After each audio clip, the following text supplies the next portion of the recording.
Boa tarde.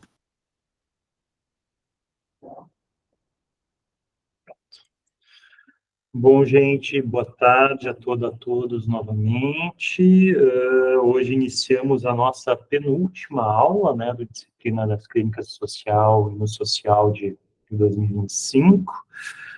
Hoje a gente vai contar com dois convidados, de novo, para que a gente possa trabalhando juntos, né, os temas que é sobre a formação psicanalítica, questões de amor, luta e diferença, em que a gente vai pautar as discussões a partir de um texto de Stephen Frosch sobre as críticas à psicanálise e a questão da cisão, um texto da Maud Maloney sobre a relação entre instituição e a concepção de análise, e, por fim, o texto do Antônio Quinet, né, relançado recentemente, sobre a escola de Lacan, em que ele vai falar, grosso modo, sobre questões como passe e cartel. E aí a gente vai ter para isso a participação de dois psicanalistas que são mestrandos aqui no programa, sob minha orientação, né, o Rani Soares Silva, que está cursando, inclusive, a disciplina esse ano, e o Júlio Afonso Branco, que cursou ano passado, né, ambos no segundo ano do mestrado, qualificaram recentemente de forma brilhante, e vão nos ajudar a pensar, a trabalhar essas questões aqui um pouco hoje, nessa que é a nossa penúltima aula. Se vocês querem falar algo, Rani e Júlio, se apresentar. Bom, posso começar. Tudo bem, pessoal? Prazer estar aqui com vocês. Queria agradecer ao Gabriel pelo convite. Dizer que é muita lisonja receber dele a noção de que a qualificação foi brilhantíssima, né? Acho que foi um pouco menos, mas o Gabriel é um cara muito gentil. Mas queria dizer que é muito bom estar aqui com vocês discutindo um tema tão caro, não só para mim, mas acho que para o campo analítico em geral, né? Numa disciplina tão aberta, pensar as questões do social, os impactos da instituição na formação psicanalítica, né?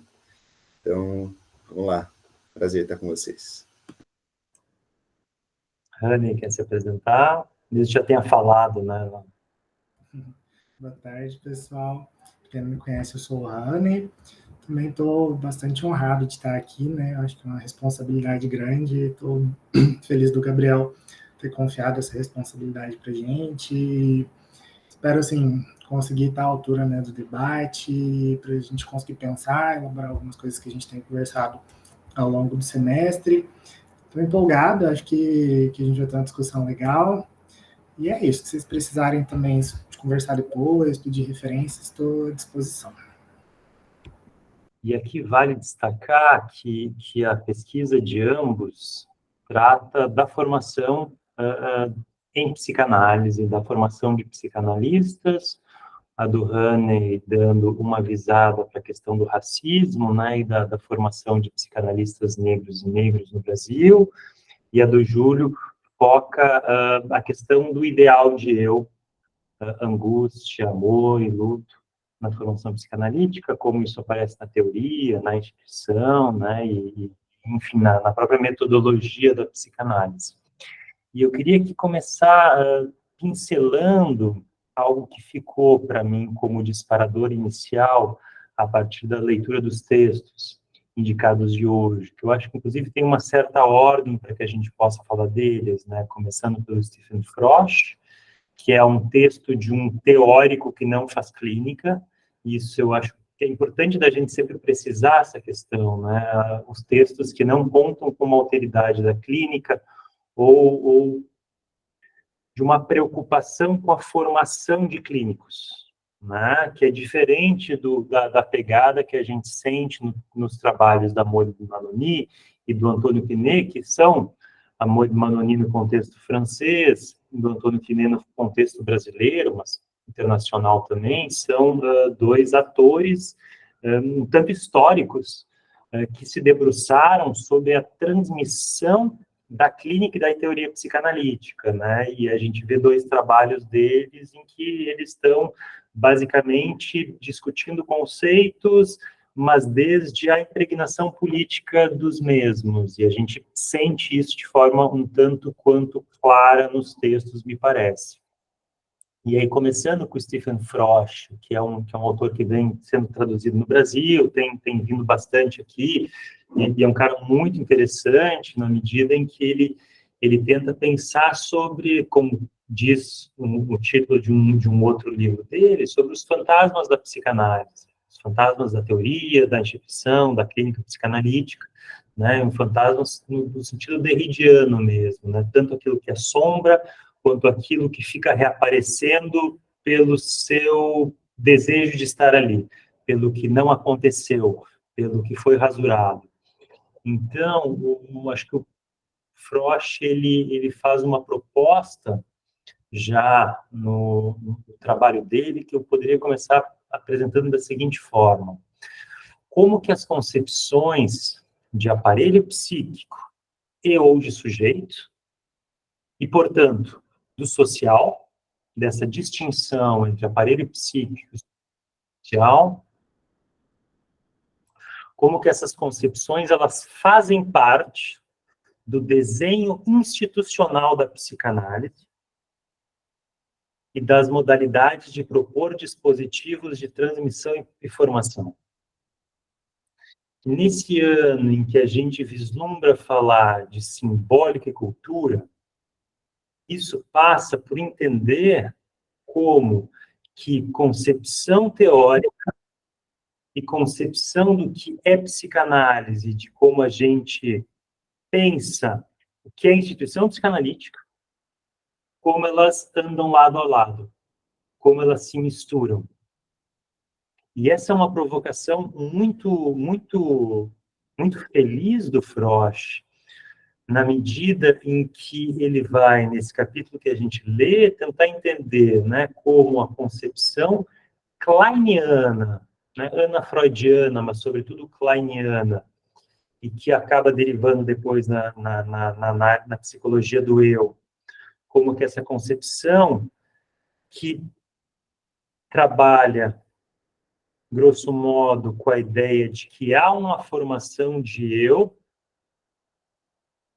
anterior, né, ou seja, basal na vida psíquica, que essa formação de eu ela é objeto da clínica, das intervenções, de como se pensa a transferência, mas como essa ficção teórica, essa aposta teórica, ela dá ensejo para que a própria instituição psicanalítica pense sobre si própria, sobre aquilo que ela está defendendo, que acaba sendo uma ideologia a propósito de um decalque da experiência humana, que é a ideia de que há um eu, de que há uma função prévia, né, que ela está ali geneticamente, no sentido de gênese, já disposta e depois composta. Então, ele vai começar dizendo, né, o quanto esse uso da teoria das relações objetais na psicanálise, que ele chama de psicanálise social, ela acaba limitando a concepção de psiquismo para uma certa ideia de uma unidade primordial do psiquismo. E o que ele vai fazer numa leitura cruzada entre as derivas kleinianas e as derivas lacanianas é tentar inserir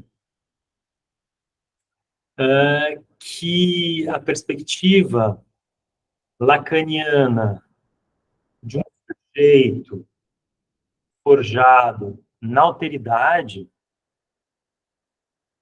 ela acaba também provocando não só consequências teóricas e clínicas, mas até mesmo em como a gente vai entender o que é o lugar de um psicanalista na sociedade, o quanto esse lugar é fluido, e como o pensar uma ética da formação psicanalítica vai se transformando, e precisa se transformar.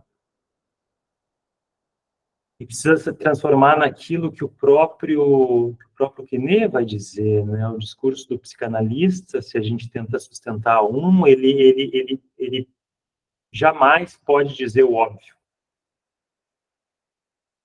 Né? Ele vai estar sempre na inversão do discurso do mestre. e dessa dobradinha que a gente vê seguidamente, né, que é o discurso do mestre funcionando com o discurso da ciência, que acaba sendo uma das modalidades mais correntes nessa hipótese, que até hoje a gente lida como uma hipótese, que é do sujeito do capitalismo, formado pelo discurso capitalista. Não sei se vocês querem começar a intervir, Dani e Júlio.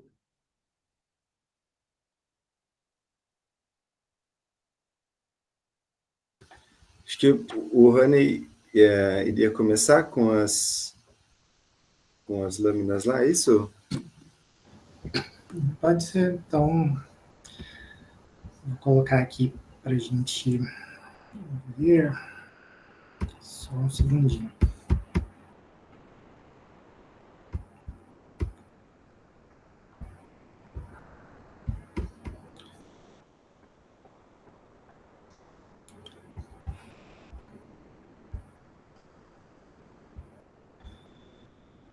Certo. Estão vendo? Para mim aqui apareceu. Então, pessoal, pensando no que falar hoje, assim, né, estava refletindo sobre algumas coisas que a gente conversou, sobre alguns aspectos, assim, que foram perpassando a disciplina, as discussões do laboratório de pesquisa, e eu acho que duas coisas têm se destacado muito, assim, pelo menos para essa fala de hoje. Primeiro, algo que o Gabriel estava comentando semana passada sobre o movimento por um direito ao inconsciente, né? Da gente tentar afastar um pouco a psicanálise de ser um bem de consumo. E isso me fez pensar numa derivação dessa questão também, né, de que aqui não existe o direito, né, de se tornar psicanalista. Quem pode se tornar psicanalista? Eu acho que essa é uma questão que sempre teve assim no plano de fundo da minha pesquisa e que agora ela toma essas palavras assim, né? Acho que eu então não tinha pensado dessa forma, mas é algo que tem aparecido. E aí semana passada a gente também conversava um pouco sobre como transmitir o indizível da formação, né? Como transmitir algo que a gente talvez não consiga falar, algo da formação que fica nesse domínio da experiência, né? E aí, pensando nisso, assim, eu me lembrei de uma exposição que está tendo em São Paulo, no Centro Cultural do Banco do Brasil, que se chama As Encruzilhadas da Arte Brasileira, da Arte Afro-Brasileira. E tentei pegar algumas obras dessa exposição que eu acho que dialogam com o que a gente está estudando, com as questões que a gente está abordando e com o que eu tenho pensado enquanto pesquisa e que também em alguns momentos a gente conversou aqui na disciplina.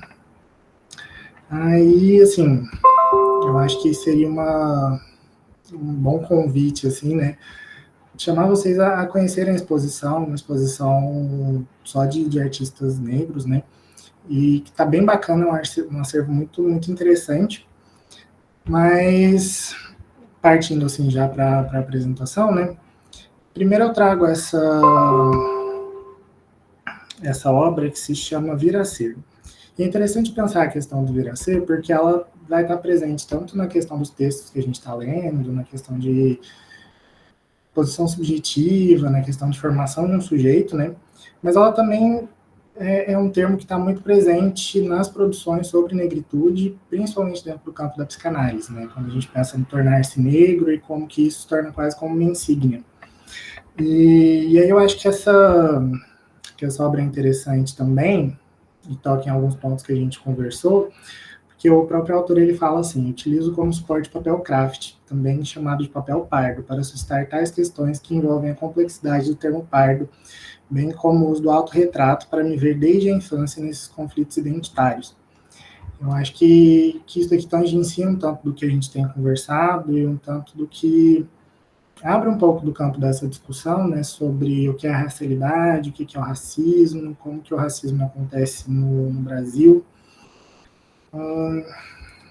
E aí tem essa segunda obra, ela é cheia de detalhes, assim, ali no próximo slide tem tem um Instagram do artista, que depois vocês podem olhar com calma, tirar um tempo para observar, e acho que também é uma obra que vale a pena ser vista ao vivo. Gastei bons minutos, assim, pensando sobre ela, vendo os detalhes, mas é uma obra que retrata a realidade do Brasil, né? Desde a colonização, pensando os processos, né, de produção agrária, pensando a monocultura e como isso depois culmina, né, na formação de cidades, na formação de favelas.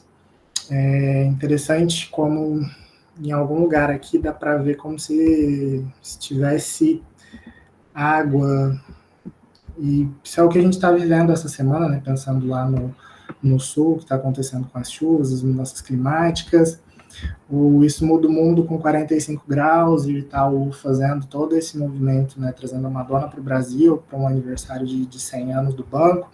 Eu acho que essa pintura diz muito sobre a realidade que a gente vive. E é interessante porque o autor mesmo traz assim, a dualidade pictórica revela também a dualidade subjetiva. De um lado, a pintura como a denúncia de um mundo pós-colonial em colapso, e do outro, a pintura como um feitiço contra-colonial.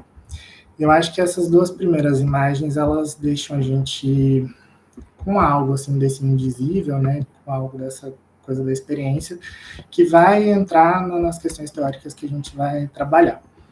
E aí, para começar a entrar nos textos, começar a entrar nisso, trago essa citação do Frosch, que ele diz que, na teoria lacaniana, o sujeito nunca está separado do mundo social. Está sempre completamente permeado por ele, suscetível a distorções inculcadas pela ideologia predominante. O sujeito é, na verdade, estruturado na e pela ideologia, no sentido do conjunto de formulações como se, por meio do qual as pessoas compreendem as suas relações com o mundo. Essas relações ideológicas são institucionalizadas na cultura e manifestadas na prática linguística. Como tal, elas entram no cerne da consciência humana. E aí, se a gente for pensar, né, na cultura brasileira, trazer isso para o nosso contexto e racializar isso que está posto, tem algo da cultura brasileira que é inerente ao racismo, né? Eu trago aqui embaixo diversas concepções, não vou entrar em cada uma delas, mas são exemplos de como a gente pode pensar o racismo como ele é um fenômeno complexo sobre o qual não existe um consenso, né? A gente tenta produzir contornos, a gente tenta abarcar essa complexidade, mas o que a gente sabe é que esse racismo, ele tanto estrutura essa sociedade, como ele é estruturado por essa sociedade, mas que isso também é uma posição assim que é relativizável, que inclusive trabalhei bastante com essa categoria de racismo estrutural na pesquisa, e agora eu entro no momento de questionar um pouco mais isso, e pensar também que o racismo brasileiro ele é muito específico, e que a Lélia Gonzalez traz uma concepção muito interessante para a gente, que é de que o racismo ele se manifesta como uma sintomática de uma neurose cultural, de uma neurose coletiva. E isso aproxima mais do campo da psicanálise, e a gente pensa sobre o que está sendo, entre aspas, né, recalcado, apagado, e o que se apresenta, né, o que se mostra como fenômeno dessa sintomática. Eu acho que esses são alguns primeiros aspectos para a gente seguir com a discussão. Eu acho que agora eu posso passar para o Júlio e depois eu continuo.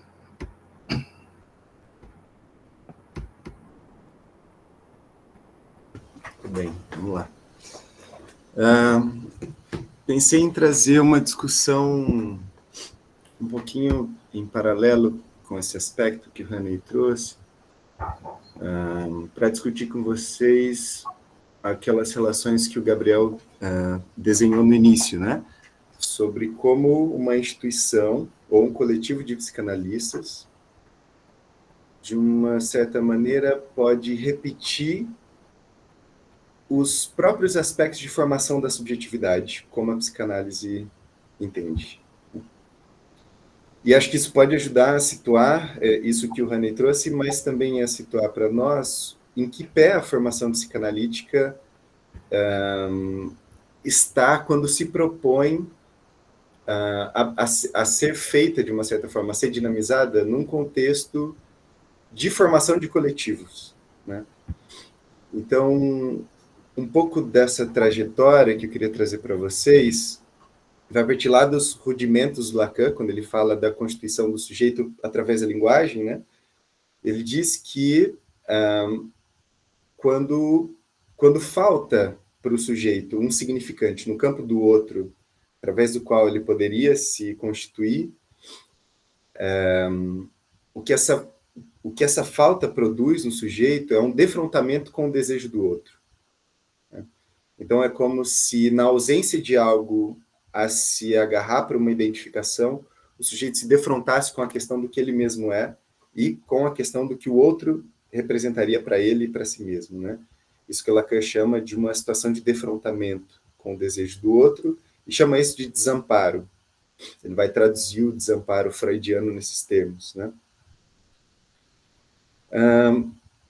E aí, o que acontece é que, num determinado momento, mais especificamente no seminário de 58, 59, o que o Lacan vai nos trazer é que, diante desse defrontamento que desampara o sujeito, que nos deixa sem resposta diante da questão do que é o outro, o que o sujeito se mune de recursos para se defrontar com isso é com o próprio eu. Então, Lacan vai dizer que a formação do eu, os processos imaginários que aí o constituem, eles são uma forma do sujeito criar um amparo diante do desejo do outro. Então, é como se... O Lacan tem uma anedota muito, muito boa, né, para exemplificar esse caso, em que ele vai dizer de uma menininha que uma vez o procurou, dizendo assim, né, Dr. Lacan, é preciso que alguém me ame, que alguém se ocupe de mim, para que eu me sinta amável a mim mesma. Lacan vai dizer, olha, esse é exatamente o mecanismo que o sujeito usa nas formas, nas dinâmicas amorosas, ou seja, em que ele apresenta a si mesmo como uma figura amável para esse outro diante do qual ele não sabe o que deseja. Exatamente essa dinâmica amorosa, Lacan vai dizer, que constitui um escudo contra o desamparo, que constitui uma forma de se blindar contra essa questão enigmática do desejo do outro. E, bom, diante dessa questão, o Lacan vai dar um passo a mais, tomando um conceito do Freud, lá de Psicologia das Massas. E ele vai dizer que o fundamento de toda relação amorosa, de todo o rudimento amoroso que o sujeito pode ter, tem como base primordial uma certa moralidade, um certo aspecto moral, que é justamente o conceito freudiano de ideal do eu. E olha que interessante, né? O Lacan falando sobre amor e sobre essa resposta ao grande outro, vai justificar esse escudo que o sujeito utiliza, esse eu que o sujeito utiliza para se sentir amado, o Lacan vai justificar isso num texto freudiano sobre o coletivo, né? Num texto de Freud sobre a massificação, sobre o processo de constituição de grupo. Então ele diz, olha, isso que Freud está dizendo que constitui as massas, ou seja, a referência a um ponto único, a um ponto ideal, esse líder, ou essa ideia, ou esse conceito, que unifica os sujeitos em torno de uma identificação comum e que os identifica entre si, esse mesmo processo é o que está em jogo no amor, na vida subjetiva. Quer dizer, no amor, ou no enamoramento, o Freud vai dizer no enamoramento, Lacan vai dizer no amor em geral. O sujeito coloca o objeto no lugar de ideal do eu, assim como nas massas o líder, a ideia, o conceito é colocado como ideal do eu. Olha que interessante esse pano de fundo, né? Quer dizer, o movimento amoroso, tanto no coletivo, porque é isso que une as pessoas de uma certa forma, né? Freud diz, só é possível haver laço, só é possível haver vinculação, desde que haja sentimentos amorosos, sentimentos externos. Ou seja, no coletivo também há amor. Então, desde o coletivo, na massificação, até a constituição do amor no sujeito, existe uma moralidade de fundo, e essa moralidade se chama ideal do eu. O que Lacan vai usar esses termos? Ele vai usá-los para dizer que esse ideal do eu serve de referência para o sujeito se sentir amado, mas também amável para si mesmo. Ou seja, ele vai se constituir a partir desse que é seu ponto de referência. Devo tornar-me o que o outro quer de mim para me sentir amável a mim mesmo. Sabe a inversão? É isso que Lacan chama de engano no jogo do amor. É preciso que o sujeito seja como ele imagina que o outro quer que ele seja, para que ele mesmo se sinta amável. E isso é o mesmo movimento que acontece no processo de massificação para o Freud. Bom, isso tudo leva a pensar alguns problemas na formação do psicanalista, porque não dá para pensar a dinâmica amorosa em outro lugar mais forte do que na transferência. Então, quando a gente pensa a transferência como isso que o Freud chama, né, o coração da experiência psicanalítica, isso que é o fundamento da cura em psicanálise, e que o Lacan vai dizer lá no Seminário 8 ser a própria experiência psicanalítica, ele resume uma coisa a outra, né? A psicanálise é a transferência. Dá para a gente pensar em que medida não é relevante indagar sobre os efeitos morais no interior da transferência, já que ela é uma experiência amorosa como qualquer outra. Quer dizer, se esse é o fio condutor de toda experiência amorosa, esse laço de moralidade com o outro, isso que eu estou chamando de ligação com o ideal do eu, com o outro amado como ideal do eu, dá para nós interrogarmos o que acontece no interior de uma experiência analítica, de uma situação transferencial que carrega esse mesmo peso moral. E se a gente for expandir um pouco mais a questão, estou abrindo um pouco os caminhos para a gente conversar, né? A gente for expandir um pouco mais a questão, dá para interrogar, junto com Jean-Henri, né? Se não existe transferência também no interior das instituições. Ou seja, se não existe formações amorosas e formações de moralidade nas instituições também psicanalíticas, por que não, né? Como é que os psicanalistas se transferem em relação às instituições às quais eles estão em processo de formação? E se essas instituições que oferecem processo de formação também estão em relações transferenciais com os analistas, por que não interrogar a moralidade no interior dessas instituições e a moralidade no interior da própria formação do psicanalista? Ou seja, qual o papel que se reserva na formação do psicanalista, ou seja, em algo que se faz em coletivo, em instituição, que papel reservar para a moralidade nesse ponto? Como as instituições lidam com isso? Como a massificação lida com esse aspecto? Bom, acho que todas essas questões, a meu ver, abrem para a gente um aspecto crítico que vai além, pura e simplesmente, de uma análise institucional. Então, percebam que o que eu proponho aqui a discutir não é pura e simplesmente... É isso, eu citei Horry, mas não é nos termos de Horry. A gente poderia enveredar por uma crítica institucional, pelos autores que trabalham análise institucional, mas eu acho que pensar em termos de constituição subjetiva, pensar nos termos que a própria psicanálise propõe, como a moralidade no interior do amor, a constituição do sujeito em relação à experiência amorosa e a relação do desamparo como resposta a esse enigma que o amor tampona, será que pensar nesses termos que são próprios da experiência analítica não nos ajuda a dimensionar melhor o problema da ideologia no interior das instituições? O que eu proponho é quase uma virada epistêmica. Eu só não posso dizer que é epistêmica porque talvez não exista epistemologia em psicanálise. Esse é um termo polêmico, mas eu acho justo de introduzir para vocês, baseado principalmente no texto que a gente leu para essa aula de hoje, da Maud Manoni, né? Quer dizer, o que a Manoni começa introduzindo para nós ali? Que não há como pensar os avanços freudianos, não há como pensar a invenção e a criação psicanalítica, não há como pensar o que Freud fez em termos de um corpus teórico, em termos de um sistema epistemológico. mas em termos de transferência com flis. Isso é maravilhoso, né? Quer dizer, o fundamento da criação da teoria psicanalítica é uma elaboração da transferência que Freud tem com Fliss. Vejam o peso disso, né? E eu acho que isso constitui um aspecto que vai muito além de uma epistemologia, por quê?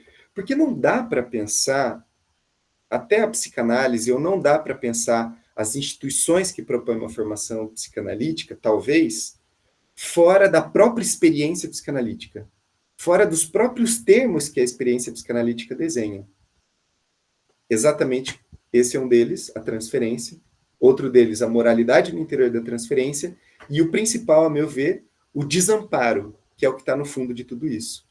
Que é o que tudo isso responde como forma de tamponamento. Bom, acho que abrir essas questões para discussão, Gabriel. Não sei se eu desenvolvo elas agora ou se a gente vai conversando. Acho que a gente vai fazendo um bate-bola aqui que pode ser interessante para a gente, né, situar um pouco e até na trama da disciplina, né, a gente indo do registro que é do imaginário, né, que a gente trabalhou no passado, que a gente, inclusive, trabalhou os textos do Bion, né, do Lacan, citando Bion, e tentando, né, ver essa distinção de o eu ideal, que remete ao registro imaginário, e o ideal de eu, né, que remete ao simbólico e que se deriva para o Lacan como a modalidade, as modalidades através do qual o sujeito se faz um objeto amável, né, e isso comanda o estabelecimento da transferência. Né?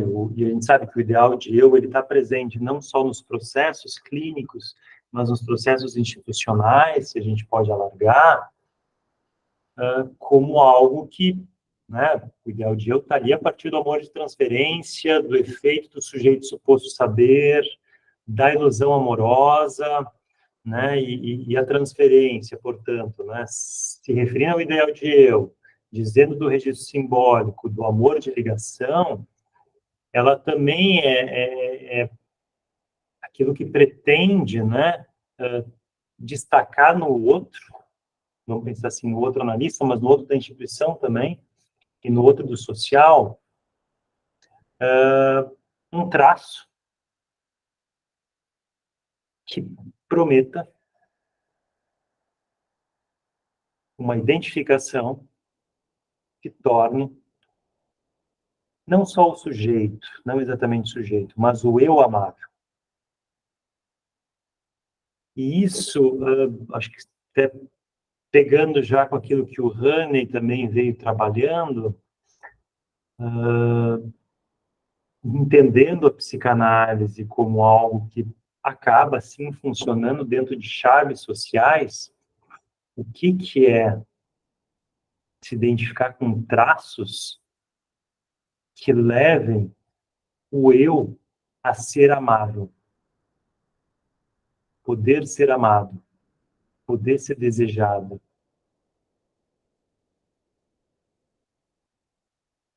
E o quanto isso também tem um efeito que é muito difícil quando a gente precisa sustentar aquilo que seria da ética de uma análise, da ética de um processo analítico, que é exatamente subverter esses ideais, que são os ideais das modalidades de gozo, de assentimento, né, de encadeamento de relação narcísica. E aí eu acho que dá para remeter um pouquinho, né, voltar para vocês, algo que é uma distinção que me parece uma grande chave, né, de leitura que a gente pode ter primeiro com o Frosch, que é o quanto, enquanto a sociedade psicanalíticas foram erigidas, tiveram suas políticas erigidas a partir de concepções kleinianas que privilegiavam o eu tinha esse lugar de fala, né, de um objeto completo que deveria ser amado, e aquilo que a Maud Manoni vai criticar ali, né, tentando entender, inclusive, os processos plásticos de incorporação da psicanálise a determinadas culturas, e ela tenta separar, né, a adaptação da psicanálise à cultura americana da cultura francesa, em que a gente poderia ter, por exemplo, na sociedade francesa, um certo ideal de uma psicanálise que poderia ser um bem público, poderia ser algo oferecido para as pessoas, parte da seguridade social, o que equivale a dizer que aqui no Brasil a gente poderia defender ter uma psicanálise dentro do SUS. Existir dentro do SUS, existir no SUAS, fazer parte de uma certa alteridade do nosso sistema judiciário, que o sujeito do desejo seja levado em consideração nos processos sociais. E a Maud Manoni vai dizer, mas bom, a gente viu, né, isso sendo colocado de lado quando uma certa política ligada ao eu se tornou a política vigente, né, enquanto discurso, para entender o que é uma análise, o que é uma formação de psicanalistas. E aí tem uma frase muito interessante que ela comenta, né, que os analistas bizarros dos anos 1920, ou seja, um bizarro é o que não é exatamente amável dentro de uma certa concepção moral.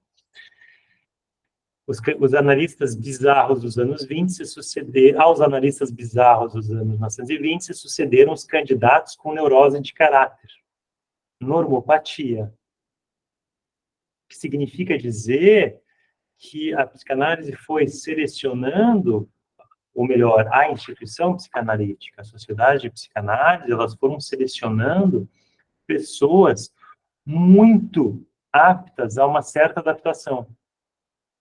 A uma certa adaptação a vetores da normalidade e, portanto, a uma capacidade integrativa de traços simbólicos daquilo que seria o ideal de eu amado e, portanto, com traços amáveis. E é muito interessante, né, porque para Maud Manoni isso levou a duas consequências, né? Uma é essa formação em psicanálise como uma promoção de carreira de médicos, e aí se viu onde isso levou, mas tem uma discussão que me parece muito forte aqui, né? Que, primeiro, a psicanálise ela foi flertar cada vez com uma psicanálise científica, portanto, curativa,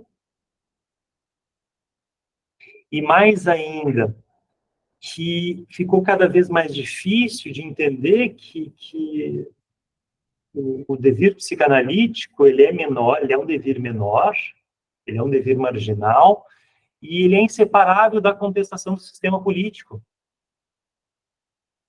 E o quanto isso é paradoxal quando a gente começa a conceber as formações, né, como, né, de acordo com a Manoni, funcionando como instituições, ou seja, aprisionadas dentro de um certo sistema político. Então, acho que a gente começa a se perguntar aqui, né, se a gente não tem que sempre trabalhar com uma certa ideia psicanalítica que vai de encontro a uma certa estabilidade política. Deixa eu falar para vocês. Haney, quer pegar para a sequência? Vamos lá. É interessante pensar nessas questões de formação, de institucionalização da psicanálise que estão muito ancoradas em um determinado ideal de eu, né? Porque quando a gente para pensar sobre o caso brasileiro, e eu insisto em repetir a palavra brasileiro várias vezes, porque eu acho que a gente precisa trazer isso para o nosso contexto, a gente precisa relativizar nesse sentido. Qual que é o ideal de eu amável, possível, desejável, que existe no Brasil, né? A Neuza traz bastante sobre isso para a gente. E aí, enquanto estava pensando assim, eu vou voltar para os slides aqui, só um segundo.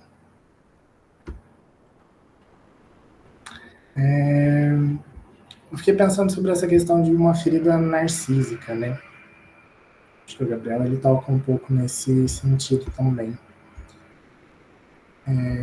Vocês estão vendo? Minha tela aqui está... Sim, Rani, tá perfeito.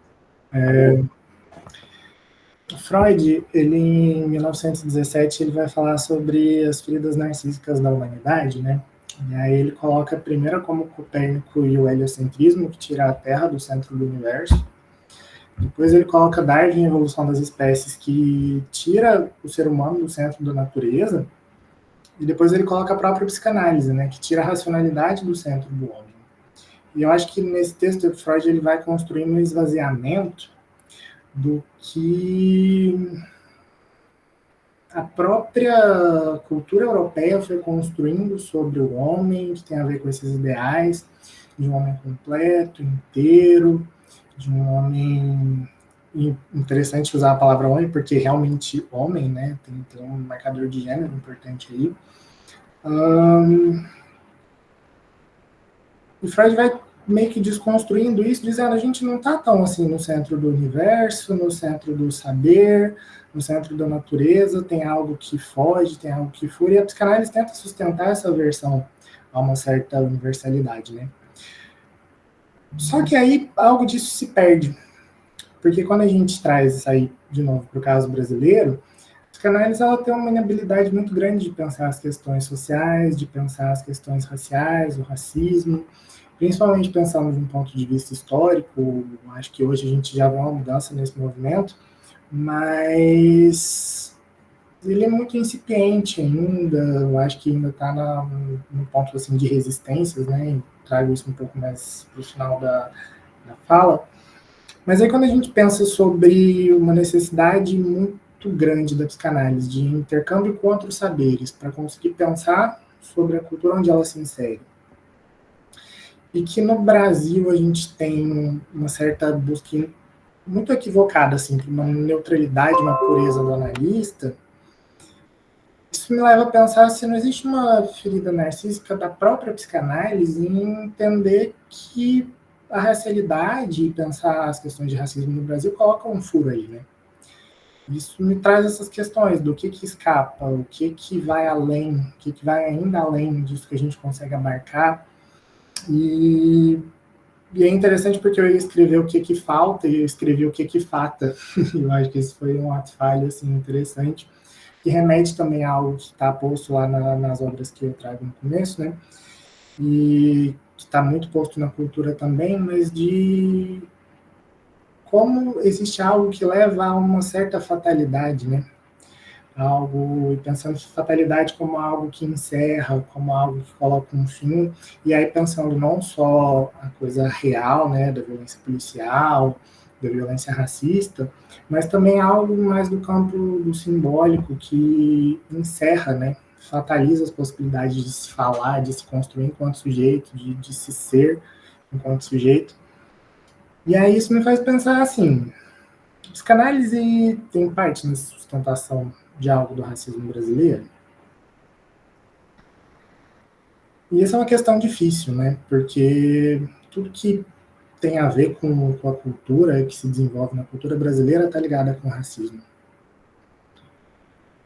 Mas a gente também vê possibilidades na psicanálise para pensar sobre essas questões, para intervir sobre essas questões. E é muito interessante esse contraponto, assim, entre as primeiras proposições de Freud, de Lacan, sobre como a gente precisa ter uma radicalidade sobre o que é o sujeito, de como a gente entende o sujeito. Mas quando isso vem para o Brasil, isso se perde. E aí, eu acho que é interessante pensar, né?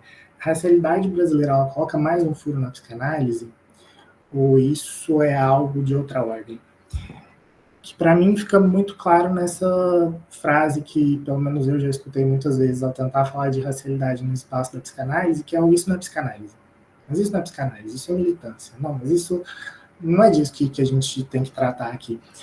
E aí eu trago quase como um xiste esse e daí, né? E daí se não for psicanálise? E daí se você que diz isso acha que isso não é psicanálise?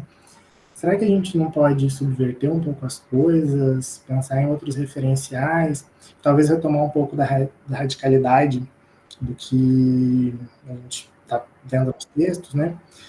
Bem, acho que isso me leva a pensar um pouco sobre como é a psicanálise brasileira, mas eu acho que eu vou deixar os colegas continuarem, depois eu entro nesses pontos.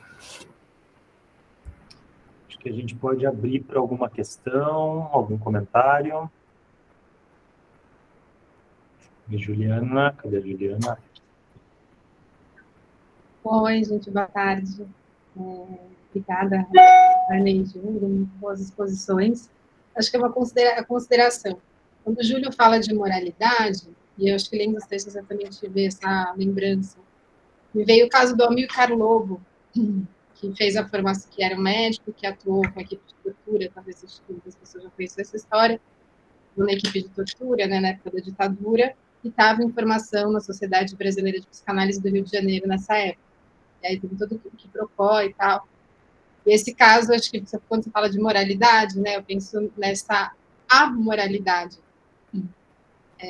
Não vem nem o imoral, sabe? Vem assim, é amoral, né? Quando esse caso se desenrolou e demorou muito tempo até que, de fato, ele fosse devidamente, adequadamente punido. E aí, ligando isso, eu queria, acho que quando o Rani traz a questão, né, da formação em psicanálise, os psicanalistas estarem advertidos ou não sobre a questão do racismo, né, em suas formações, isso me remete também a uma certa amoralidade, né, porque no Brasil, ignorar determinadas questões, né, eu digo, acho que antes era amoral, agora é imoral, né, e, enfim, me lembrei do Fanon, quando ele fala, não é? O que os negros têm em comum, né? O sentimento de inferioridade? Não, né? O sentimento de inexistência, né? Como é que você chega na clínica, como você trabalha isso, né? Esse real que, não sei se vai ser, se isso vai ser transformado em alguma medida, isso que me ocorreu. Obrigado, Juliana. Acho bem... É um caso sempre interessante para a gente pensando, porque eu acho que a forma como ele foi lido, depois de algum tempo, né, o caso do Amilcar Lobo, a anonimização desse caso, o apagamento, a não problematização dele, o silêncio, né, o pacto negativo em torno dele, ele diz também de uma certa estrutura institucional e de formação que se apresentava na sociedade, né, uma vez que o Brasil foi um lugar cuja lei de anistia ela foi protetiva, né, desses pactos denegativos, mas o que a gente pode continuar entendendo nesse caso é o quanto uma instituição no seu melhor funcionamento, acaba sendo uma instituição de funcionamento que leva à segregação e à perversão, porque ela trabalha pela sua própria manutenção. Então, é bem paradoxal entender isso, mas o funcionamento da instituição, no final das contas, isso até os colegas que trabalham com análise institucional podem nos ajudar, que as instituições, elas, no fim do cabo, elas trabalham para se manter, e não para mudar as condições daquilo com o qual elas pretendem trabalhar. E se manter tem a ver com a manutenção de certas violências. Por isso a gente vê que a instituição em si, ela pactua com os pactos denegativos, né, e a continuidade de violências. Eu acho que é um caso muito, muito flagrante disso, porque ele atravessa o íntimo, o coletivo, a grande história, as pequenas histórias, né? Tem todo aquele livro sobre as transferências cruzadas em psicanálise, do Daniel Kuperman, que ajuda a pensar essa relação entre a transferência que a gente faz, né, que a gente vê entre paciente analista e as transferências de instituições na política e assim sucessivamente. Eu vi que a Thaís está como levantada. Oi, boa tarde. Eu acho que eu queria só fazer uma consideração, que eu acho que eu vou tomar as duas falas, que foram apresentadas com muita clareza e muita generosidade de transmitir o pensamento de vocês, mas eu vou tomá-las num contexto, acho que também de outras questões que eu tenho escutado, para além das considerações, um movimento que é importante hoje, crítico, em relação à formação do psicanalista, as instituições de psicanálise e ao que resta, vamos dizer, não neutro ou moral, né, que está implicado nessas formações. Acho que a gente precisa sempre estar atento a essas questões e reconstruir. Mas eu tenho uma preocupação, a gente não tirar a potência do que é um dispositivo analítico justamente em relação a o que se produz na mudança de posição do sujeito em relação aos ideais, né? Em relação à moral, em relação ao seu fantasma, né? Que é essa posição de entrega como objeto amado, né? O que se supõe o desejo do outro. Se a gente esvazia isso e equipara a posição dos analistas, ou a situação dos analistas numa instituição de psicanálise, né? Com a posição do analisando no início da sua análise, a gente está destituindo a psicanálise. Quando eu falo que eu vou tomar isso, eu acho que vocês não fizeram uma fala crítica à psicanálise dessa forma como eu estou trazendo, né? Mas eu tenho escutado posições semelhantes, assim, que vão amplificando a crítica à psicanálise no contexto contemporâneo de uma maneira que eu acho muito arriscada, né? E perigosa para o mundo, vamos dizer assim, né? Se a gente vai atacando os espaços de escuta do sujeito e o potencial subversivo, né, a radicalidade da posição de emancipação que uma análise produz, que a gente pode discutir, mas o que resta disso? Né? O que resta da transferência? Uma transferência se aniquila, uma transferência se encerra. Você acha que existem muitas discussões sobre isso, elas são muito interessantes, né, para a gente pensar o que resta do outro, o que é um passe, em que medida um passe precisa ser repassado constantemente, colocado em trabalho. Eu acho que essa é uma discussão fértil, interessante, né? Mas preservar as diferenças do que é uma posição na neurose, uma posição no início de uma análise, né? E o que se extrai no final de uma análise, e o que é a posição do analista, acho que a gente não pode perder de vista nessa discussão. Acho que é isso, minha consideração. Obrigado, Thaís. Acho que a gente logo vai entrar no texto do Quiné, que me parece que tangencia muito bem alguma dessas coisas que tu está tratando aí, mas eu acho importante acrescentar, né, que é curioso mesmo que a psicanálise, e falando a psicanálise assim no singular, né, ela tenha se dado a ser atacada desde tantas frentes, e por grupos, né, por grupos ou por não exatamente por militantes, mas por discursividades que contestam, né, muito do lugar social de psicanalistas, né, ou do lugar moral e assim sucessivamente. E eu acho sempre importante fazer a mesma provocação, né? Deem uma olhada no que a psicologia baseada em evidências e terapêuticas baseadas em técnicas comportamentais tem dito sobre o social, sobre questões de gênero. Deem uma olhada. Deem uma olhada, né, para ver como isso está sendo tratado em outros lugares, na psicologia, na psiquiatria e em práticas educativas. E aí a gente vai ver o quanto a gente precisa da psicanálise exatamente para proteger, né, para sustentar alguma coisa de uma humanidade mesmo, né, ou para se contrapor a uma desumanização, na verdade, que parece que vem sendo a regra nas práticas científicas dos mais variados tipos, né, de uma psicologia baseada em evidências. Assim, escrevam sobre trauma racial para a psicologia baseada em evidências e pesquisem sobre isso. Aí vocês vão ver o que é o horror. A Mariana, depois a Ana e a Vitória. Acho que você... Opa. Você quer comentar alguma coisa, Rani? Posso seguir? Vocês estão me ouvindo? Deu uma travada aqui.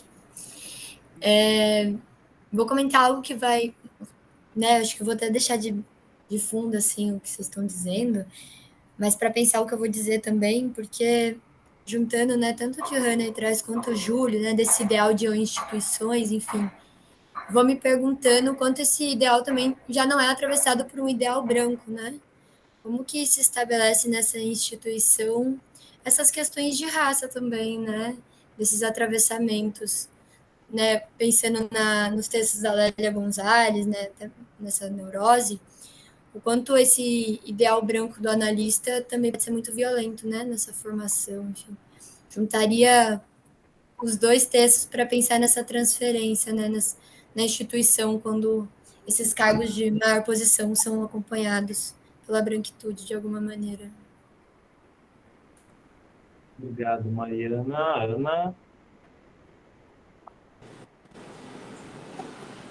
Queria primeiro agradecer o Hannah e o Júlio, que trazem questões assim, que me interessam muito. E também agradecer o comentário da Thaís, assim, acho que foi bem importante. E eu queria trazer o aspecto libidinal disso, né? Porque a Maíra lembrou naquele texto dela de que a moral é libidinizante, né? Então, eu acho que é esse o aporte que a psicanálise nos traz, que é importante, né? E um pouco na esteira do que a Thaís falou, eu fiquei muito impactada aqui com uma frase da Manoni que eu achei muito boa, que quando ela fala desse, digamos, saber que advém e depois se transforma numa criação a partir dessa transferência do Freud com o Fliess, ela diz assim, que daí o Octavio Manonista chamou isso de saber adquirido, né? Que ele diferencia do saber... Ele fala de um saber adquirido do Freud junto aos seus mestres e de uma outra forma de saber mais difícil comunicável, alimentada não tanto pelo desejo consciente, mas antes pelas transformações do desejo inconsciente. Daí ela diz assim, o saber adquirido experimenta uma modificação em vinculação com a maneira porque está colocado como objeto no campo do desejo. E eu acho que isso, né, fala disso que a Thaís falou, que a gente não pode perder da psicanálise, né? E, então, eu queria pensar que, tanto no contexto de transferência, do trabalho de transferência dentro de uma cena de análise, quanto às transferências que, com certeza, estão presentes em qualquer relação, o Ian Parker e o Davi Pavon Coedjar dizem que a transferência é um fenômeno relacionado um fenômeno relacionado às dimensões do desejo e do poder, né? Então, a gente tem transferência acontecendo o tempo inteiro. Mas o que me parece importante diferenciar é a questão do manejo da transferência, né? Como que se vai trabalhar com esses fenômenos em determinados cenários, em diferentes cenários.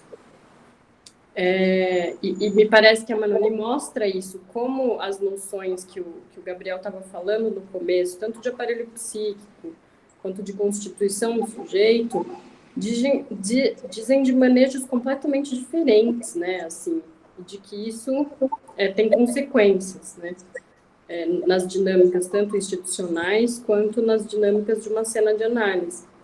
Então, eu queria trazer isso, assim, esse caráter de que, por mais que a gente depure todos os efeitos imaginários das formações de grupo, por mais que a gente possa dizer disso, a transferência sempre tem alguma coisa de indizível, né? De uma coisa que você não diz. E esse é o ponto, né? Quando você está escutando uma outra pessoa, seja no contexto que for, e você se pauta pela noção de que existe uma dimensão inconsciente, você opera e maneja isso de uma forma completamente a posteriori, né? Assim, você só sabe depois o que foi aquele manejo seu, assim. Tem um não saber implicado nessa formação que eu acho que esse ponto nos interessa para pensar também as dinâmicas das instituições. Obrigado, Ana. Vitória? Oi, pessoal. Fiquei pensando várias coisas, mas, sobretudo, assim, uma das coisas que me fez pensar, né, que o Rani e o Júlio trouxeram, que parece uma certa confusão quando se fala da massa psicanalítica, né, uma provocação, que é uma certa confusão entre o que é o discurso do analista e o que é o que os psicanalistas falam, assim.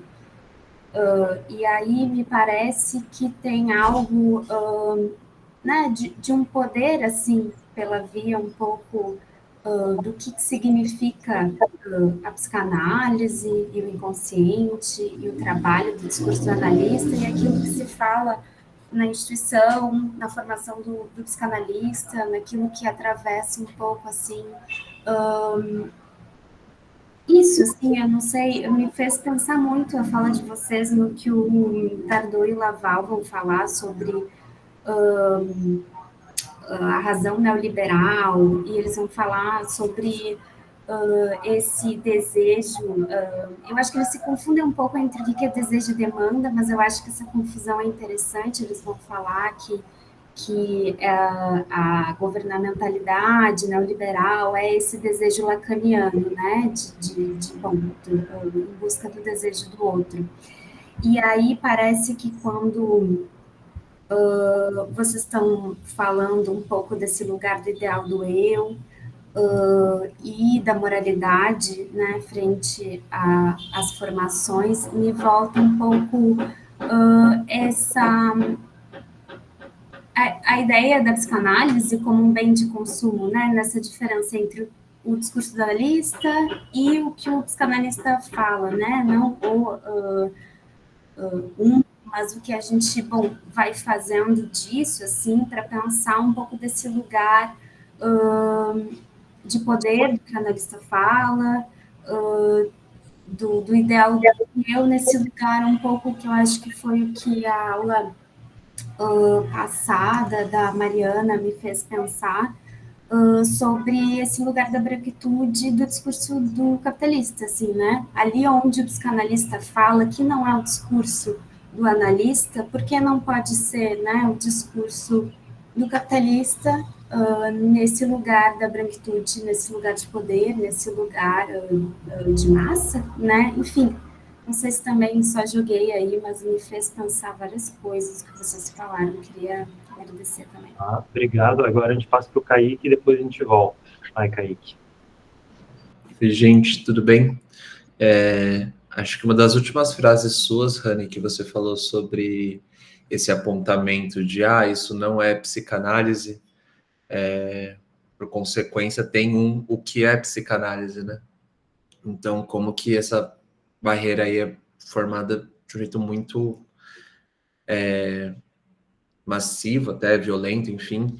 E isso que você falou agora, Vitória, me fez pensar muito num texto da Flávia Dutra, acho que é A Formação do Analista, um texto bem curto, acho que está na revista, puxando muito da memória, volume 1 da revista Rei Está Nu, que ela faz uma diferenciação entre analista e psicanalista, no sentido do analista ser uma função operativa dentro da análise, então, que está sobre todos os conceitos, enfim, e psicanalista justamente a pessoa que está ali como um ofício dentro da polis.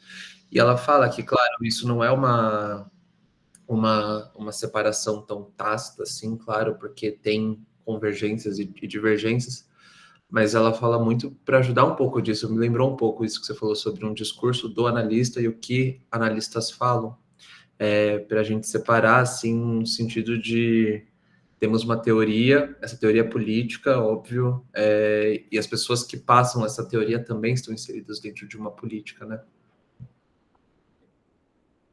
Rapidinho, Valéria. Obrigado, Kaique. Boa tarde, agradeço muito os colegas, realmente maravilhoso ouvi-los, mas o que eu estava pensando, até em função de uma conversa com uma amiga que nem é psi, é que ela me fez a seguinte pergunta: tem alguma pesquisa sobre a Dona Ivone Lara fazendo samba com a Anísia da Silveira, junto com as pessoas que estavam lá, porque isso acontecia, Valéria, né? E eu falei, eu tenho que pesquisar isso. E quando ela me fez essa pergunta, eu também fiquei pensando de como há toda essa violência, há toda essa situação no Brasil que a gente precisa estudar mais e mais de como ela se apresenta e como ela se incide, mas há também fenômenos como esse, né, maravilhosos, da Dona Ivone Lara, como assistente da Anise, enfermeira, essa artista genial que ela é, falando do poder afirmativo da vida a partir da música, né? Assim, no Brasil, na pandemia, eu estava apavorada, obviamente, como todos nós, mas eu falava, em que outro país a gente tem diariamente uma Tereza Cristina produzindo, né, e transmitindo a genialidade da cultura brasileira e a profusão de vida que é produzida, né, em função da gente ser o Brasil também. Então, eu fico pensando também no nosso compromisso de ser muito original e sagaz em como a gente pode dar voz, né, a esses fenômenos também, justamente para pesquisar tudo isso, né, que saem daquele script mais tradicional, mas que se apresentam e que estão aí as cifras. Machado de Assis, há muito tempo, está rindo da branquitude, né, com o conto O Espelho. Está falando, olha, enquanto eu estou aqui te elogiando, eu estou fugindo, né? Fica aí olhando para a sua imagem que eu, como escravizado, escapo. Então, assim, eu acho que também tem um pouco dessa nossa capacidade de sermos muito sagazes à altura daquilo que o Brasil também construiu de sagacidade para dar uma resposta a isso, né? Então, eu fiquei com essa, que nem tem a ver com a minha pesquisa, mas fiquei muito pensando nessa pergunta da minha amiga, né? Sobre a Ivone Lara, o samba e tudo mais.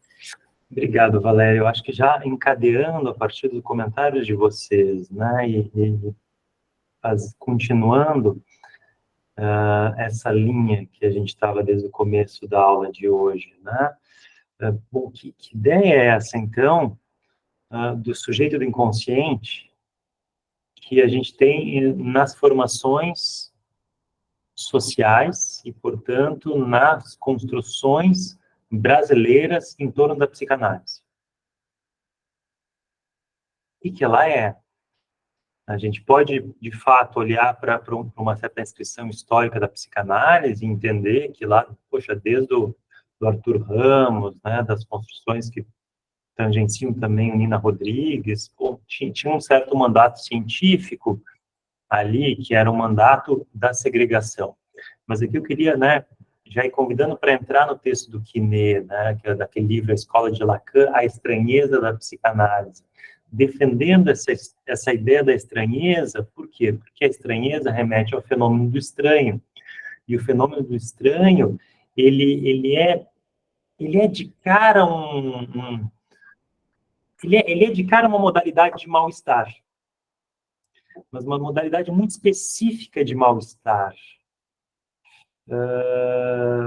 Que inclusive o próprio Quinet vai falar, acho que ali na introdução, no prefácio do livro dele, não me lembro agora,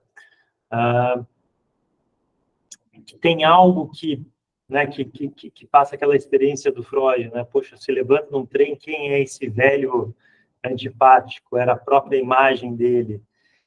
E aí é isso, né? Vamos tentar entender como a gente vê a psicanálise. Como a gente está vendo a psicanálise aqui. Como a gente vê a psicanálise no Brasil. E é a partir de uma provocação do Quinet, que é que o duplo não se refere à instância do eu ou à imagem narcísica, mas a do objeto A como supereu, como via do olhar, como simbólico. Do que a gente fala para também continuar nos maltratando. Para continuar nos encadeando dentro de uma certa trama de gozo, de mal-estar. Né? E aí eu acho que o Quinet faz essa distinção que é importante, né, do mal-estar na civilização, e aí a gente pode, né, alargar, como Freud usa a civilização, que é traduzido como cultura, e no caso da civilização é um caso de cultura, que é o europeu, mas a gente pode pensar o nosso mal-estar que alguns já escreveram sobre o mal-estar colonial. Não sei como é que a gente vai chamar os nossos mal-estares hoje, né, mas o Quinet tenta discernir um pouco diferentes modalidades de mal-estar, a do simbólico, né, que é aquele que continua encontrando a trama edipiana, o mal-estar imaginário, que é aquele que vai sempre reencontrar as temáticas da psicologia das massas e da análise do eu, ou seja, ideal de eu ideal e o narcisismo das pequenas diferenças, e, por fim, o mal-estar que tangencia o real, né, e que vai levar, em última instância, para o campo de concentração e a segregação, que vai segregar. Então, acho que é isso. Que imagem é essa da psicanálise que a gente vê e na qual a gente se vê? Vamos continuar, Júlio e Haney? Quer falar alguma coisa, Júlio? Teria muitas coisas a dizer, mas se quiser, pode começar. Então, pessoal, é interessante isso que vocês vão trazendo, esses estranhamentos. Eu acho que é bem por aí que a gente tem que seguir mesmo. E aí, assim, é interessante porque o próximo slide que eu tinha, eu vou até tentar acelerar um pouco aqui para a gente poder conversar mais, mas era justamente como é a psicanálise brasileira, né? E o que existe aqui, mas que é forçadamente esquecido. E é interessante aqui pensar aqui enquanto território, aqui enquanto cultura, aqui enquanto psicanálise brasileira, e pensar também o que tem se perdido nessas construções históricas e também nas construções desse tempo agora sobre a psicanálise, né? E é interessante pensar o que se tem perdido, porque para algo ser perdido ele tem que existir. E eu acho que essas questões não é sobre o que não existe, mas é sobre o que existe, mas só pode se manter enquanto resistência. E aí eu sempre trabalhei a questão da resistência em dois sentidos, né? Da resistência inconsciente e da resistência política. E pensando na resistência inconsciente, muito isso que vem com essa cara do isso não é psicanálise. E aí, com, enfim, as reverberações da pesquisa, a forma como as coisas vão, né, se transformando e tudo, eu comecei a me perguntar muito se essas duas coisas não estão dizendo da mesma coisa. Será que o que produz toda essa resistência inconsciente não é justamente o que só pode aparecer enquanto resistência política dentro da psicanálise? Será que existe uma diferença? Ou será que a gente está tratando de sinônimos ao pensar sobre isso, né? E aí é interessante pensar nessa questão de um mimetismo da psicanálise europeia, porque a gente precisa de ter uma psicanálise que seja brasileiramente referenciada, né? Só que é interessante porque quando o mimetismo europeu ele não vem com a psicanálise que a gente fala enquanto discurso, né? Ele vem carregado de ideais colonizatórios, vem carregado de ideais imperialistas, de ideais universalizadores. E é justamente isso que a gente, enquanto discurso psicanalítico, tenta subverter. E aí eu acho que é uma questão muito interessante se essa diferença entre o discurso e o que é dito realmente é possível, né? Será que é possível operar um discurso analítico quando se fala sobre a psicanálise vai contra esse discurso? E aí é interessante quando o Quinet ele traz sobre a questão da emergência da facticidade real do horror da segregação e da discriminação e da perseguição dignas de um campo de concentração, quando ele vai introduzir ali a questão do cartel, né, trabalhando essa questão de grupo, como que os afetos estão em jogo. Se pensando nesse dispositivo, assim, a segregação, a violência, a discriminação, elas podem estar ali dentro da formação psicanalítica, se a gente relativizar isso com as questões de raça e de racialidade. Como que isso se dá dentro da escola? Se já existe essa possibilidade, sem a gente pensar nas questões raciais, imagina se a gente coloca isso dentro. E é interessante pensar nas subversões, e eu acho que eu sou um grande adepto delas, que eu acho que é a última frase do texto, né? Ele fala assim: Lacan deixa a experiência freudiana no ar e convoca os analistas a decolarem rumo a uma nova escola. Se a gente pensar toda a formação a partir de um critério racializado, se essa nova escola, que é interessante pensar em nova escola, porque é uma nova que retoma algo que já tinha sido produzido, né? Retoma a radicalidade. Se essa nova escola, que não é tão nova assim, ela foi implicadamente racializada, será que aí ela vai ser nova mesmo? Será que não? E aí eu trago mais uma subversão dentro da subversão, que é, e se a psicanálise brasileira ela sempre foi racializada? Eu acho que isso a Valéria traz na fala dela, né? Mas por força de uma sintomática que ela é racista e sexista, pensando junto com a Lélia, que está constituindo a nossa neurose cultural e coletiva, tudo que é da racialidade fica recalcado, fica apagado, fica apartado e só pode retornar enquanto resistência. E aí fica essa coisa de que o que a gente faz na contramão é resistência, mas isso não é resistência, isso é só a realidade.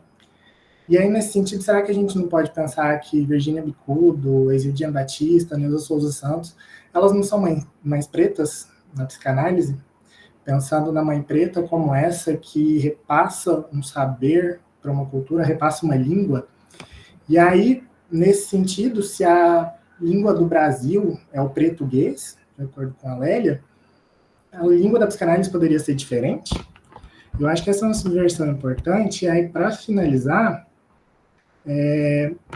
eu trago essa última obra, que eu acho que, retomando um pouco do que a Ana diz, né, do não dito, eu acho que ela, para mim, fica bem nesse lugar, assim. Vocês devem conhecer essa imagem, mas um pouco diferente dos livros de história, e quando eu vi ela, assim, na exposição, eu fiquei bons minutos lá, assim, encarando isso. E, bem, a gente está em 2024, já tem mais ou menos 10 anos que eu me avenho com a minha racialidade, assim, desde o momento que eu parei para pensar, eu sou uma pessoa negra, o que isso significa, muito tocado pelas questões de cotas, e isso é um movimento que está na minha vida há bastante tempo, existia antes, mas eu digo assim, de me implicar na minha própria racialidade, né? E eu nunca tinha parado para pensar o quanto foi marcante para mim crescer e na escola, nos estudos, livros de história e tudo, ver essa imagem sempre com uma mordaça. Anastácia, ela foi uma mulher escravizada, que ela foi condenada a usar a mordaça por toda a vida, porque ela se opôs a uma violência sexual que ela sofreu. Mas ela sempre teve uma boca. A mordaça foi colocada justamente porque ela tinha uma voz. E porque ela usou essa voz para se opor à violência, para resistir. Mas aí entra de novo essa questão, será que isso é resistência mesmo? Isso é só existir? Isso é só ser? Isso é só produzir? E aí o autor ele traz esse texto aqui, que é uma oração, e aí ele coloca assim, né? Isso quer dizer que sua luta te tornou superior, conquistaste tua voz. Tanto que Deus levou-te para as ponturas do céu e deu-te poder de fazer curas, graças e milagres a mil, a quem luta por dignidade.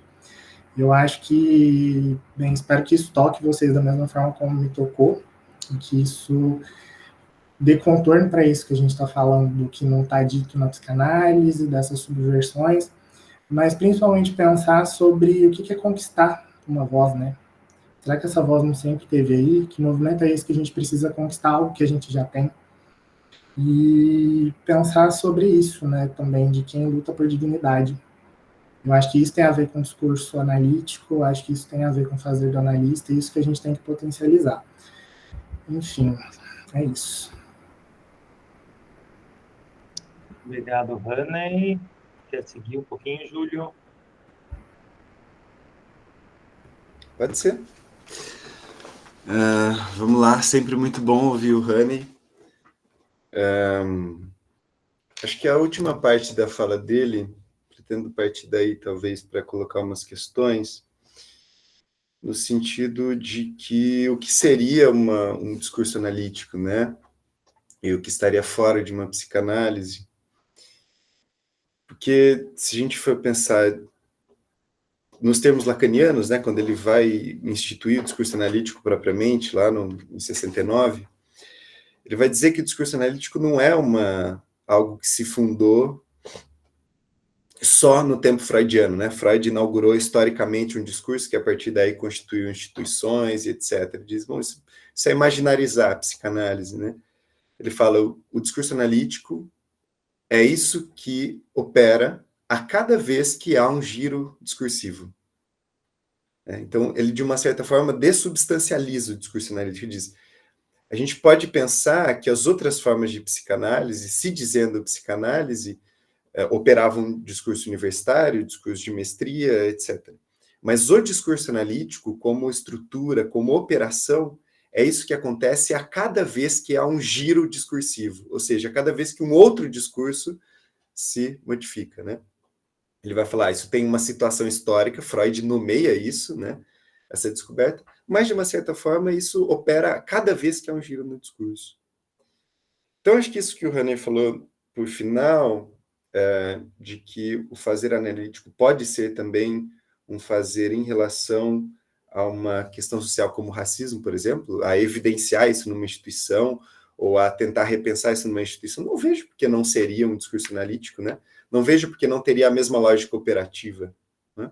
Porque, de uma certa forma, tenta produzir, ou, enfim, tem como efeito esse giro discursivo que ele mesmo propõe, né? E eu acho que, pensando nesse sentido, não vejo ainda como a gente não poderia pensar as instituições fora do modo como o próprio dispositivo analítico as institui. Um pouco o que a Thaís estava falando, né? Quer dizer, por que a gente destitui o potencial emancipatório da psicanálise quando ela pode nos ajudar a situar logicamente o que é, por exemplo, o racismo, o que seria... Peraí, Juliana, depois eu vejo essa questão. O que seria, por exemplo, esse amontoado de preconceitos sociais que podem atuar como alimentando esse ideal do eu no interior de uma instituição, por exemplo. Então, acho que pensar em termos psicanalíticos não tira de cena o peso dessas situações contextuais que a gente vive, mas situa numa estrutura que já tem um funcionamento lógico, algo que funciona de um certo modelo, algo que tem um funcionamento próprio, né? E, enfim, acho que nesse sentido, o que a Ana trouxe, que eu gostei muito, a gente sempre troca umas figurinhas, né, Ana? Nós precisamos também ter umas coisas parecidas, a respeito da libidinização da moralidade, né? E quando eu falava anteriormente dessa relação com o ideal do eu, tanto nas massas como na transferência ou na experiência amorosa, eu quero dizer exatamente isso, né? A experiência da moralidade, o próprio fato que nos constitui como, enfim, estabelecendo sistemas moralizantes, tem um funcionamento libidinal. É esse ponto, né? Porque o próprio fato de se interessar por algo, isso a Melanie Klein, quando vai escrever também sobre atenção, sobre inteligência, vai falar, isso tem a ver com libido também. Freud vai dizer, tudo que constitui aparelho psíquico se assenta sobre a noção de libido. E, inclusive, a moralidade, né? Tanto na massa, Freud fala, a massa é um grande amontoado de pulsões sexuais inibidas na meta, ou seja, amor, né? Libido, de uma certa forma, desinvestida da meta de realização sexual. Então, eu fico pensando como operar analiticamente, levando em conta essas noções. Quer dizer, se a gente considera a moralidade como libido, como trabalhar com isso analiticamente? Como não sufocar a libido para que ela não retorne como o retorno do recalcado, como sintoma? Como não sufocar esses processos, mas tratá-los como libido? Tratar a moralidade como se assentando nesse conceito fundamental, assim. Ainda que não seja um conceito fundamental, né? Enfim, se a gente considerar como pulsão, sim. Mas eu acho que são coisas interessantes de pensar, porque passam por um outro lado que, assim, existe essa moralidade, essa conformação social no interior das instituições de formação e, enfim, na sociedade em geral, mas existe também uma singularidade desejante que não se enquadra a esses aspectos. Ou a gente considera isso ou a gente não está em psicanálise. Isso, enfim, literal, né? Ou a gente considera a singularidade desejante, ou seja, algo que não se enquadra em nenhum tipo de conformação de grupo, em nenhum tipo de moralidade, ou não há como trabalhar psicanaliticamente, porque a psicanálise é um trabalho sobre o desejo, é uma erotologia, segundo Lacan. Tem um texto muito interessante, que eu costumo trabalhar bastante com ele, do Didier Weil. São dois, na verdade, né? Um chama Passarela e o outro chama A Formação Ortodoxa, que eu acho que vão, de uma certa forma, muito muito ao encontro desse argumento do Quinet sobre o mal-estar, como isso que, de uma certa forma, denuncia a formação grupal enquanto um todo coerente. O Didier Weil vai dizer, me permite citar aqui para vocês, olha só, isso na passarela.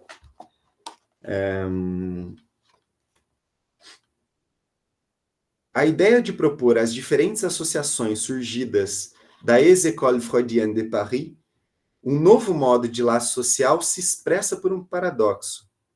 Levar em conta, na relação de trabalho comum entre analistas e diferentes grupos, a realidade de sua pertinência a diferentes lugares e também essa parte da identidade do analista que não tem como ser institucionalizada e definida por seu lugar de pertencimento.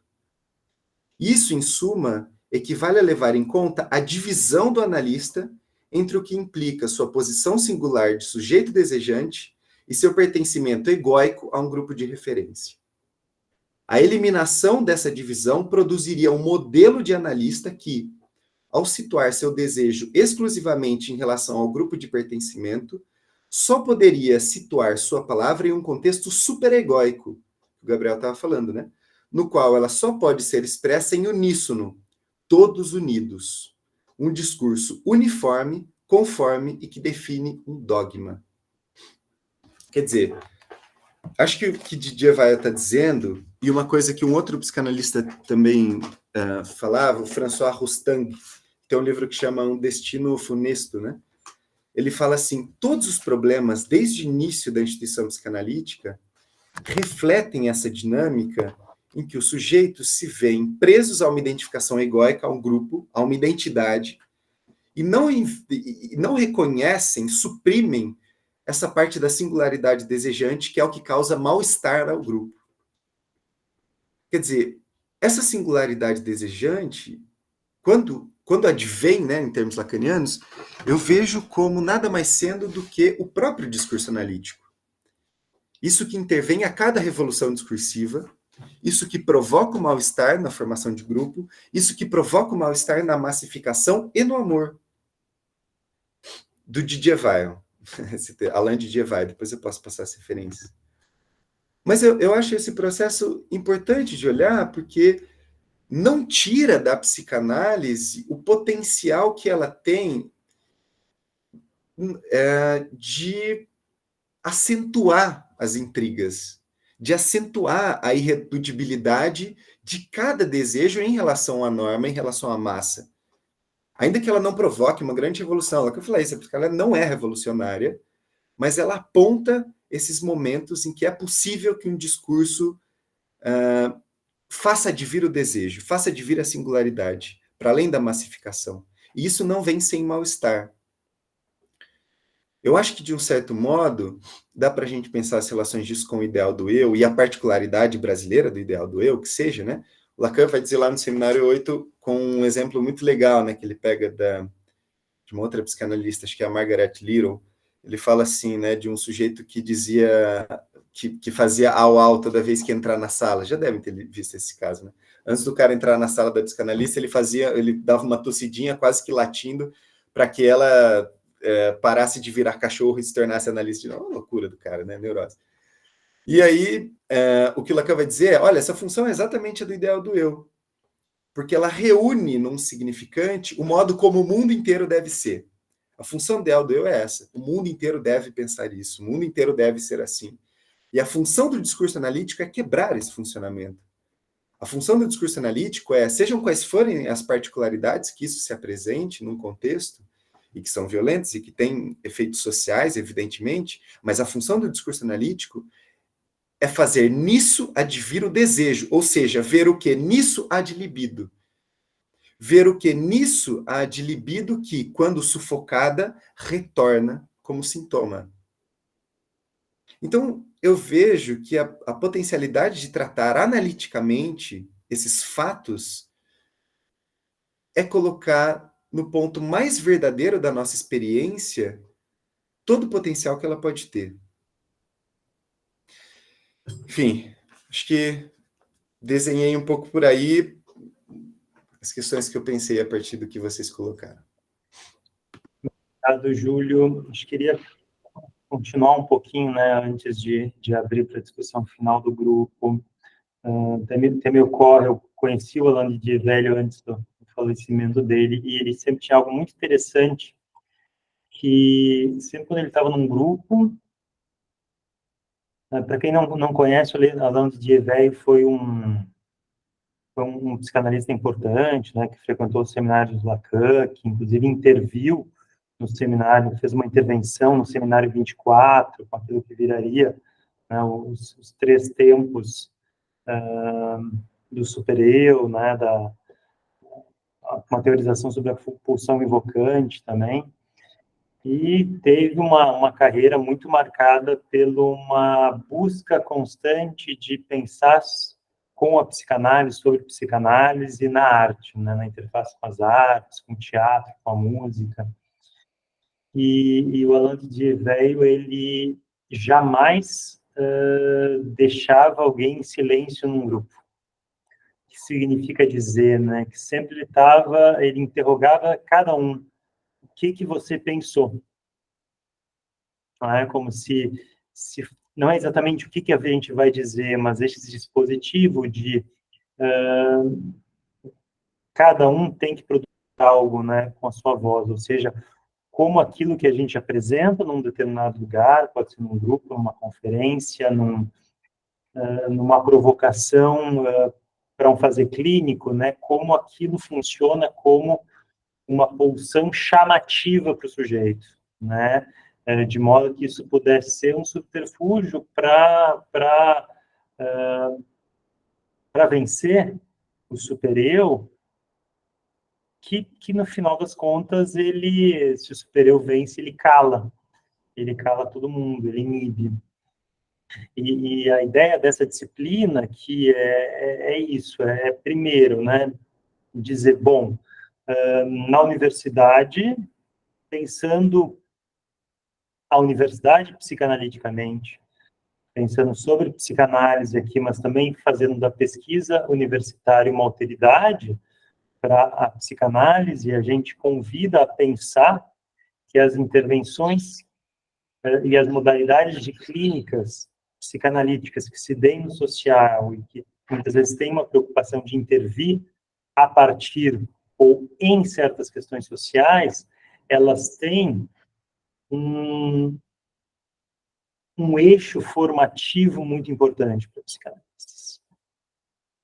E eu acho que é especialmente isso, nessa tecla que eu tenho batido aqui, que essas experiências, elas são extremamente formativas. E talvez elas consigam oferecer certos desvios formativos que não são tão simples ou são historicamente mais problemáticos dentro das instituições e organizações enquadradas de psicanálise, diante das dificuldades históricas da psicanálise, porque eu acho que a Manoni vai dizer isso, né, como o Octavio Manoni trabalhou isso, né, no livro sobre a autoanálise de Freud, o quanto a gente está elaborando a experiência freudiana ainda até hoje. A ideia Foucaultiana de que a gente está no campo freudiano é o campo de discursividade freudiana. Então, o inconsciente de Freud, como diria o Lacan. E aqui eu acho que nos ajuda um pouco o texto do Quinet, né, colocando algumas provocações, como, primeiro, o desejo do analista não se sustenta sozinho. Né? A psicanálise ela não tem como ser solipsista. E isso permite que a gente, né, primeiro, siga dando essa valência importante aos movimentos, aos coletivos, aos grupos, né, que produzem essa ideia de clínicas sociais. E aí, né, pensando junto com o Quinet, essa pequena história que ele vai nos fazer da escola de Lacan, das tentativas de ver e de rever e de refundar como se pensa formação, de propor primeiro o dispositivo, né, do passe do cartel, como uma forma de sempre poder perguntar para aquele outro que não falou, o que você está pensando disso? Né? Ou seja, vetorializar essa ideia de que tem algo de fora que sempre entra. né, esse encontro de íntimo com o exterior, que é o êxtimo. Então, acho que o Quinet diz isso. Bom, se existe um ideal, vou usar a expressão aqui pejorativamente, né, do trabalho de escola, seria restaurar o campo de verdade fundado por Freud para cumprir o dever da psicanálise do mundo. E aí, sempre se confrontando com esse ideal, a gente vai ter que trabalhar novamente esses achados, os malogros, os insucessos, as idealizações que estão presentes nas experiências psicanalíticas, né? E eu acho que aqui no Brasil, acho que o Rani toca bem nisso, né? A gente tem, acho que uma obrigação ética aqui em relação às, porque não mães fundadoras da psicanálise brasileira, ou daquilo que é uma psicanálise. Acho que a gente tem uma obrigação disso, né? A gente tem uma obrigação que faz que, por exemplo, acho que eu contei isso alguns dias, né? Eu e a Mia, a gente vem refazendo os programas de introdução à psicologia clínica, né? E colocando logo na graduação, e aí, por exemplo, pensar a relação do sujeito na linguagem. Daria para botar o Estádio do Espelho, daria para botar Doutor, mas a gente colocou Fanon, né, como um dos textos inaugurais. Só que foi só semana passada que eu me dou conta que o primeiro texto de psicanálise que os alunos de graduação da USP leem hoje é Lélia Gonzalez. É um texto da Lélia Gonzalez. Então, acho interessante esses movimentos, assim, que a gente se coloque como um bastião ético, né, de rever esses traços rasurados nossos. E eu acho que isso é algo que é da ordem do ato, né, como o próprio Quinet ensinou no texto dele, porque o ato ele é algo que divide o antes e o depois, né? Ele insere algo que pode ser um significante mestre, né? Ou seja, um significante que vai fazer, né, vai instituir uma nova temporalidade, um novo começo, mesmo que carregando, né, toda essa série de significantes mestres que estavam ali. E ainda, né, acho que só para trazer e concluir algo com o Quinet, né, é um texto, acho que interessante, alguns momentos a gente não sabe se ele é ingênuo ou tem uma certa hipocrisia, né, como essa ideia do passe, que é uma experiência, no mínimo, problemática, né, mas que o Quinet vai escrever, que o passe, pelo menos teoricamente, ele poderia fazer com que uma pessoa que nunca apresentou um trabalho, que nunca fez parte de uma comissão, que ela fosse, né, autorizada enquanto psicanalista. A gente sabe que isso nunca vai acontecer, né, porque o narcisismo das pequenas diferenças e as violências segregativas, elas literalmente, elas se manifestam em ato, elas reencenam esses significantes primordiais, que é por isso que a gente tem que conhecê-los tão bem, né? E a gente precisa conhecê-los tão bem dentro da nossa constituição lógica enquanto sujeitos, e mais ainda, né, o quanto a gente fica incessantemente reatualizando esses significantes primordiais, que são os significantes que dizem sim daquilo que é do traumático e do real. Mas, gente, acho que alguns comentários, eu vi que alguém levantou a mão aqui. Deixa eu ver quem foi. A Mariana. Mariana? Oi, boa tarde a todos. Sempre muito bem-vindo poder compartilhar, ouvir, né? Falar um pouquinho também. Acho que muitas questões essenciais foram levantadas já por parte dos comentaristas, então vou tentar não me prolongar muito. A vontade de ficar conversando também, né? Se não estivesse junto, ficava conversando a tarde toda.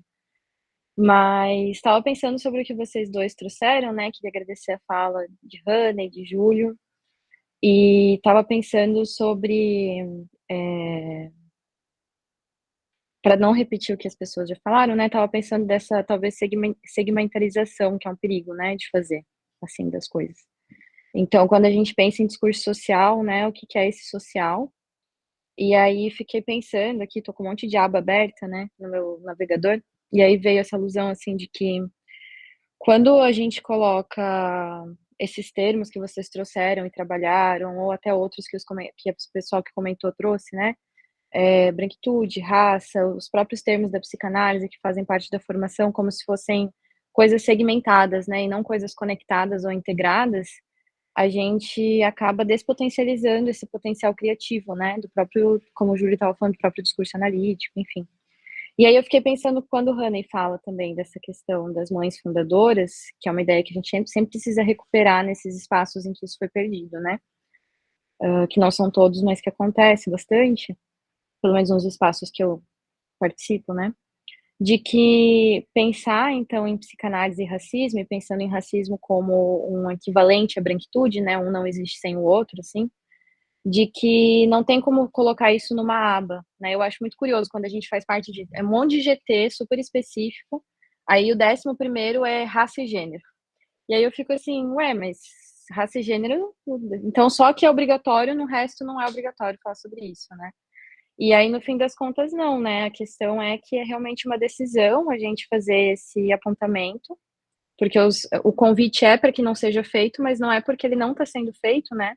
Não é porque a gente não está nomeando que aquilo não opera. Então, fiquei pensando um pouco sobre isso, assim, né? Quando vocês estavam falando do ideal de eu, a Mariana até apontou, né? Desse ideal de eu ser um ideal branco. E tenho pensado muito sobre, às vezes, como a escuta se fecha a priori quando a gente traz, então, esses lugares que normalmente são segmentados, só que nunca estiveram, né? Então, quando bate nesse lugar, assim, que está recalcado, as defesas narcísicas que são... Estava até lendo o artigo da Maria Aparecida Silva Bento hoje, a Cida Bento, né? Um bem antigo dela, que é mas é muito bom, Branquitude e o Branqueamento. E aí ela fala disso, né, dessas defesas narcísicas que operam em prol da defesa de uma historicidade que não condiz com a realidade, né, no fim das contas, assim, como vocês estavam mesmo apontando, né, o trabalho de vocês é muito crítico. Então, esses lugares, assim, que eu vou caminhando e pensando, e aí só para encerrar, eu já me passei um pouco aqui, mas, enfim, um monte de coisa vem surgindo. O Gabriel falou agora dos textos, né, e como é bom saber que esses textos estão em uma universidade que, como a gente comentou em algum outro momento, historicamente foi tão avessa a isso, né, isso é muito bom. E, ao mesmo tempo, também, pensando nessa segmentarização, como é importante, o Gabriel até fala da ação, né, de que isso coexista com outras coisas, né, então até no começo da aula eu estava falando sobre aumentar as vagas para os alunos especiais, a USP tem tido, mesmo que tardiamente, uma aproximação com as ações afirmativas, e aí um aprofundamento em relação a isso, a própria psicanálise, né, quando várias escolas também têm sido obrigadas a fazer esse caminho, então que isso não se transforme, né, que a gente não entre em outro lugar, assim, de aceitamos até a parte teórica, né, mas isso não está inserido no nosso cotidiano. Então, eu fiquei pensando sobre isso, de novo, obrigada, foi muito bom ouvir vocês, ouvir os comentários também, e é isso, obrigada por me ouvir. Está mais espaço para uns 2 comentários ainda, pessoal.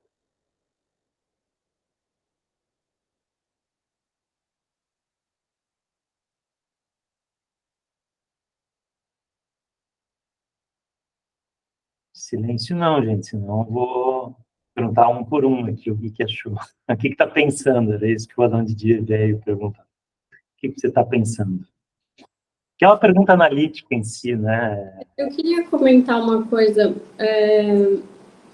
Eu não sei se você colocaria assim, Haney, mas me parece que o que você traz, né, a partir da frase do Quinet, e você traz isso de uma forma muito legal, essa pergunta, mas eu não sei se é bem assim que você falaria, mas se é possível uma escola racializada. Não sei se é assim que você colocaria. Não, eu acho que é justamente o contrário. Será que é possível uma escola que não seja racializada? Será que é possível operar discurso analítico sem se implicar nas questões raciais que fundam a nossa sociedade? E, claro, pensando no caso brasileiro, mas não só, né? A gente está vendo o genocídio na Palestina, a gente está vendo isso em vários outros âmbitos do mundo e tudo.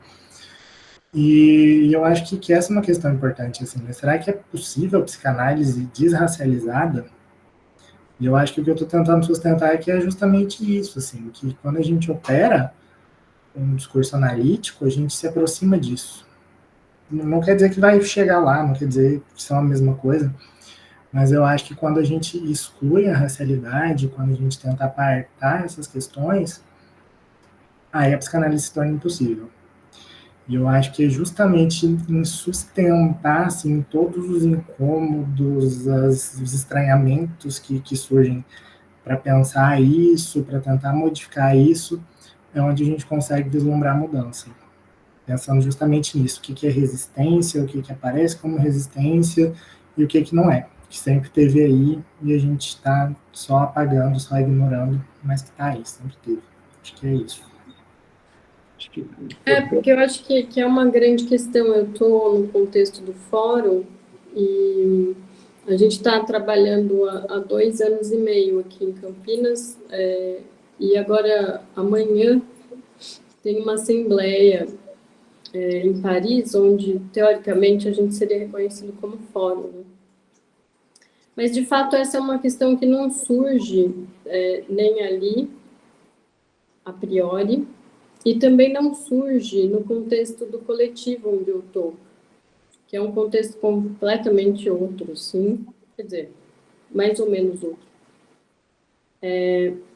Mas eu fico sempre com a questão, assim, o quanto esse saber que se oferece, digamos assim, que se constrói em cenas analíticas, que eu pressuponho que é um saber construído a partir de um gozo, como diz o Safatli, que não se inscreve, né? Não se inscreve um gozo, mas se constrói algum saber disso, é uma possibilidade de fazer perguntas como a que você está fazendo, entendeu? Se a formação em psicanálise, ou se a formação de analista é um espaço justamente que dá abertura a essas questões, né, que fazem as coisas andarem para frente, assim.